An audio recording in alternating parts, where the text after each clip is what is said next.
Imaginez. Paris, juin 1981. La chaleur commence à monter sur la capitale. Les rues sentent le bitume chauffé au soleil et le parfum des passants. Mais dans un appartement discret, à 2 pas du bois de Boulogne, un crime inimaginable est sur le point d'être commis.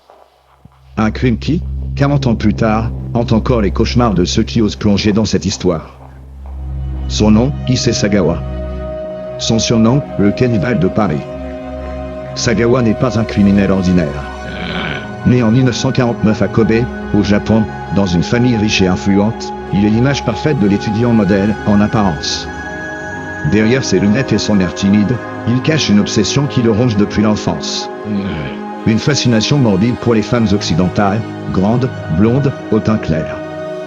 Et surtout, une pulsion que peu osent nommer, le désir de les dévorer. Oui. Pas métaphoriquement. Littéralement. Lui-même dira plus tard qu'enfant, il rêvait déjà de goûter à la chair humaine. Comme si, quelque part dans son ADN, un programme secret avait été activé. Une programmation ancestrale ou expérimentale. Certains y verront un fantasme. Moi, j'y vois un code. Un code que quelqu'un a écrit dans son esprit, quelque part dans les coulisses du réel. En 1977, Sagawa débarque à Paris. Il s'inscrit à la Sorbonne pour un doctorat en littérature comparée. Mais il ne vient pas seulement pour lire des poèmes. Paris, c'est aussi le terrain de chasse parfait, des milliers d'étudiantes étrangères, un anonymat confortable, et une police qui ne se doute de rien. Pendant 4 ans, il nourrit en secret ses pulsions. Il loue un petit appartement, accumule des livres, mais aussi un arsenal discret, appareil photo, couteau de boucher, congélateur. Chaque rencontre est une répétition générale dans son esprit. Jusqu'au jour où il choisit sa proie. Renée Alteveld. Une étudiante néerlandaise, cultivée, brillante, polyglotte. L'amie parfaite et la victime idéale. Sagawa l'invite chez lui pour lire de la poésie allemande. Elle accepte, sans savoir qu'elle entre dans un piège dont il a soigneusement verrouillé la porte. Ce soir-là, après quelques vers, il lui demande de lire à voix haute. Pendant qu'elle déclame, il sort une carabine. Un tir dans la nuque. Rapide. Silencieux. La littérature se tait. Le monstre se réveille. Sagawa passe les 2 jours suivants à découper. Chaque geste est méthodique, presque chirurgical. Il photographie chaque morceau. Puis il cuit, il assaisonne, il goûte. Il décrit plus tard la texture, la douceur, comme un critique gastronomique pervers.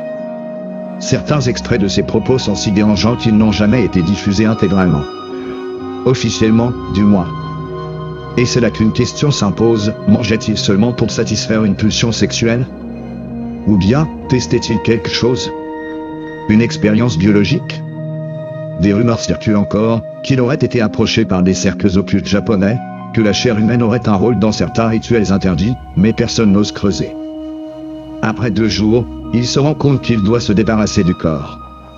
Il découpe, emballe, et range les morceaux dans 2 valises. En pleine nuit, il prend un taxi jusqu'au bois de Boulogne.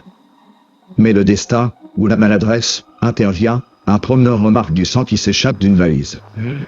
La police arrive. Et voilà Sagawa arrêté. C'est ici que l'histoire bascule dans l'absurde. Sagawa est jugé mentalement irresponsable par la justice française. Interné à l'hôpital psychiatrique, il y reste 2 ans.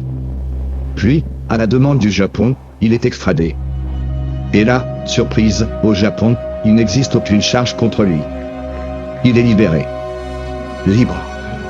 Et il passera le reste de sa vie à donner des interviews, écrire des livres, participer à des émissions télévisées, comme une célébrité morbide. Issei Sagawa meurt en 2022. Sans avoir jamais purgé une vraie peine de prison. Certains disent qu'il a été protégé par ses relations. D'autres, qu'il a été un cobaye, et que son geste faisait partie d'un scénario écrit bien au-dessus de sa tête. Un test psychologique à grande échelle, destiné à voir comment la société réagit quand le monstre n'est pas puni. Aujourd'hui, son histoire reste l'un des crimes les plus choquants du XXe siècle. Mais au-delà de l'horreur, elle nous montre une chose, les monstres ne sont pas toujours cachés dans les ombres. Parfois, ils portent des lunettes, un costume, et un sourire timide. Et parfois, on les laisse marcher librement, parce que quelqu'un, quelque part, a décidé que c'était mieux ainsi.